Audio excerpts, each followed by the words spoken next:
Hello, junior researchers. Dr. Robinson here again. On the most recent episode of Botched, a D&D podcast, we were introduced to SCP-715, otherwise known as My Face That I May Be. At first classified as safe, then Keter, and then safe again. More on that later. SCP-715 is a standard Sony photo booth found in a shopping mall in REDACTED, Ohio. The model is from 1972. The only distinguishable difference between this and any other similar photo booth of the time period is a silver tag on its back. Whatever information is on the tag is completely illegible. For all intents and purposes, this photo booth looks and functions like a normal one. However, the anomalous activity begins once someone enters the photo booth and inserts the proper coinage. Once that happens, it takes photos as one might expect, although some of the photos will have very distorted faces. But the people who had their picture taken will be able to leave normally at that point. Below the mall is a large cavern which is connected to the mall via a sub-basement maintenance door that is not present on any map or schematic. Within this cavern is a deep pit lined with a strange yellow substance. This substance is similar in appearance and composition to human fat. The walls of the pit are incredibly acidic, making exploration very difficult. Within the pit, humanoid entities appear once SCP-715 has been activated.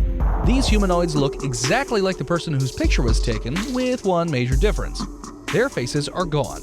In their place, there are deep lacerations, growths, and an almost smudge-like appearance of what used to be a face.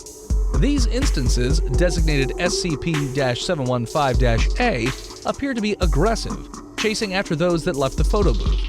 Individuals who use the photo booth are designated SCP-715-B. At first, SCP-715 was designated safe because it was relatively easy to contain. It was moved to a secure site and only activated during research.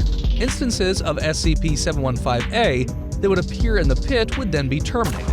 However, it became apparent that those that used SCP-715 began to act strangely.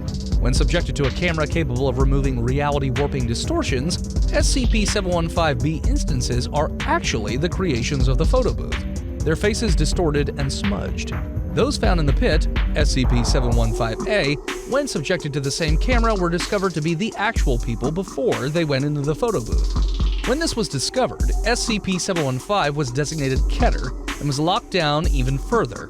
All SCP-715-B instances originally allowed to leave were hunted down and destroyed, but it became apparent that some of the instances had infiltrated the SCP Foundation, more than was originally realized. When one of these Foundation personnel was discovered and interviewed, it was found out that they were giving off low-level radiation, directed towards the pit below SCP-715's original location. The contents of the interview are not available. However, it appears that there are far more instances of SCP-715-B in the world than originally thought, infiltrating different organizations. Their goals are unknown at this time. When the SCP-715-B instance was terminated and an autopsy was attempted, the site had a shutdown leading to a containment breach.